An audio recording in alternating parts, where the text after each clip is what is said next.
So let's take a look at AUD USD for the next day. That is for the 9th of March. Now, to those that are yet to subscribe, make sure you do not forget to subscribe, like, share, also make your comments.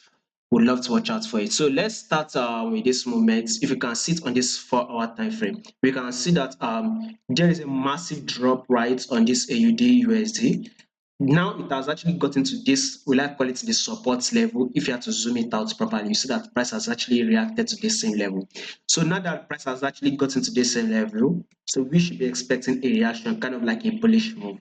So we should be expecting that bullish move that should come to hit our 20 period moving average. Let's see if we are going to make that movement within tomorrow, which is Thursday and Friday. So we have about Thursday, Friday for AUD to kind of give us like a pullback to at least close to a level of that to our 20 period moving average. If it does not break above it, then we expect AUD to actually drop. So basically, a little bit of a bullish move, then another drop is what we should be expecting or watching out for on our AUD USD. Let's see what this daily time frame is actually saying. So we can see that this is a massive drop. Of course, a correction should follow out right before another drop would be expected on AUD USD. So that is it. To those that are yet to subscribe to the Patreon channel, the link to the Patreon channel is in the comment section.